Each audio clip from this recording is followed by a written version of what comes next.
Hello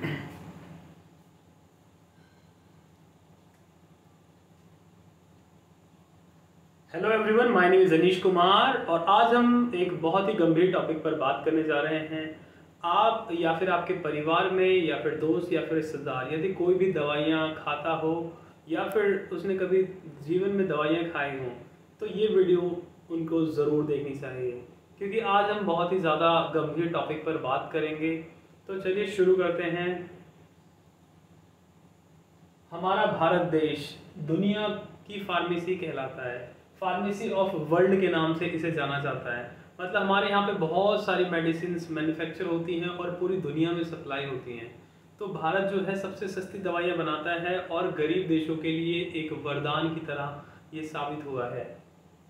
तो हुआ कुछ यूं कि दुनिया में जैसे दवाइयाँ सप्लाई करता है, तो ऐसे ही एक गैम्बिया नाम का एक देश है, वहाँ पर हमारे यहाँ से दवाइयाँ सप्लाई हुई थी। और वो दवाइयाँ जो है वहाँ पे सप्लाई होने के बाद क्या हुआ था कि वहाँ पे कुछ लार्ज नंबर ऑफ बहुत सारे जो बच्चे थे उन दवाइयों की वजह से उनकी जान चली गई। और ऐसा ही केस हमारे यहाँ इंडिया में जम्मू में हुआ था।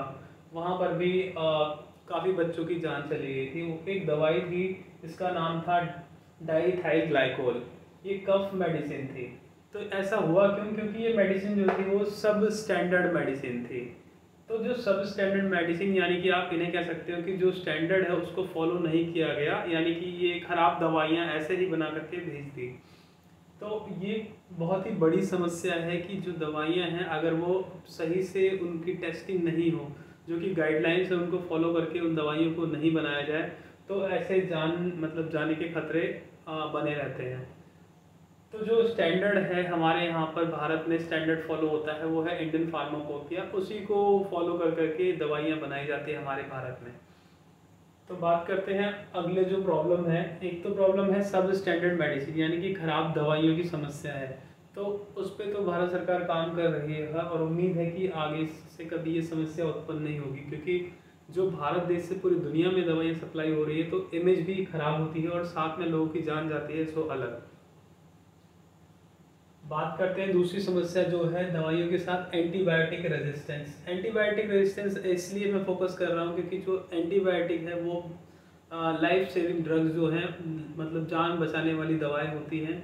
और बहुत ही ज़्यादा अगर इन्फेक्शन बढ़ जाता है तो एंटीबायोटिक्स ही काम आती हैं। वैसे तो हर दवाई अपने आप पे रेजिस्टेंस डेवलप कर लेती है और उसका असर ख़त्म हो जाता है, धीरे धीरे उसका असर ख़त्म होने लग जाता है।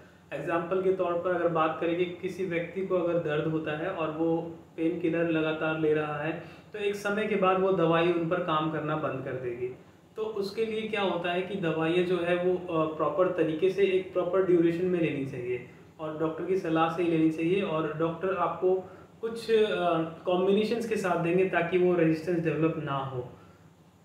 ऐसे ही जो एंटीबायोटिक रेजिस्टेंस है वो कई बीमारियों में, जैसे उदाहरण के तौर पर बात करें, भारत में सबसे ज़्यादा गंभीर समस्या है एंटीबायोटिक रेजिस्टेंस के केस में, जिसमें सबसे ज़्यादा जानी जाती है वो है ट्यूबरक्लोसिस। ट्यूबरक्लोसिस में लगभग 4 से लेकर के 6 दवाइयाँ एक साथ चलाई जाती है, जिससे कि रेजिस्टेंस डेवलप नहीं होता और बीमारी ठीक हो जाती है।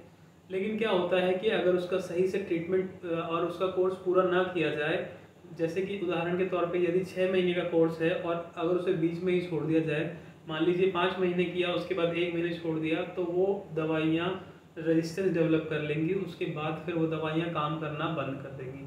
तो उसके बाद सिर्फ एक और मौका मिलेगा जो कि सेकेंड लाइन दवाइयाँ हैं। अगर सेम केस वैसा ही हुआ तो उसके बाद फिर मौत निश्चित है। तो ऐसे ही जो एंटीबायोटिक रेजिस्टेंस है वो हर बीमारी में अलग अलग तरह की बीमारियों में एंटीबायोटिक्स जो यूज़ होते हैं। तो अगर मान लो एक एंटीबायोटिक वो कई बीमारियों में इस्तेमाल होता है, अगर एक बीमारी में उसको हमने दे दिया और वहाँ पे सही से कोर्स नहीं किया गया, तो आने वाले समय में यदि कोई और गंभीर समस्या होती है जिसमें कि वही एंटीबायोटिक देने की ज़रूरत पड़ती है, तो वो वहाँ पर काम नहीं करेगा। तो इंडिया में जो है एंटीबायोटिक रेजिस्टेंस का सबसे ज़्यादा रेट है और ये 5 से 10% हर साल बढ़ रहा है। तो यानी कि 5 से 10% के हिसाब से आने वाले कुछ ही सालों में ऑलमोस्ट 100% एंटीबायोटिक रेजिस्टेंस हो जाएगा। अब क्या होता है, एंटीबायोटिक रेजिस्टेंस की वजह से 2019 की एक रिपोर्ट में 13 लाख लोग, उसमें पाया गया कि 13 लाख लोग मारे गए सिर्फ और सिर्फ एंटीबायोटिक रेजिस्टेंस की वजह से। भारत सरकार इसमें बहुत कदम उठा रही है, लेकिन वो कदम पर्याप्त नहीं है। आप और हमें मिलकर और कदम उठाने होंगे, और दवाइयों को मजाक नहीं, उनको बिल्कुल सीरियसली दवा की तरह लेना होगा। और बेवजह अगर ज़रूरत नहीं है तो अवॉइड करना चाहिए, और डॉक्टर से जितना प्रिस्क्राइब करे उस कोर्स को पूरा करना चाहिए। और यदि ज़रूरत ना हो तो दवाइयाँ ना लें।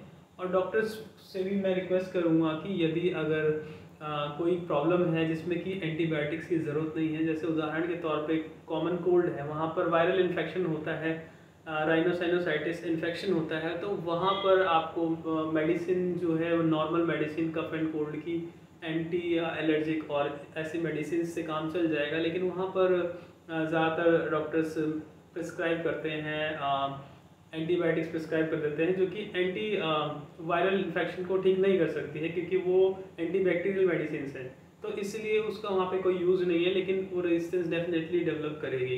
तो इस तरह से हमें सबको मिल करके आगे बढ़ना होगा, और एंटीबायोटिक रेजिस्टेंस और सब स्टैंडर्ड जो मेडिसिन है, ये दो मेन प्रॉब्लम्स से लड़ना होगा। तो आज के लिए इतना ही, तब तक के लिए जय हिंद, जय भारत।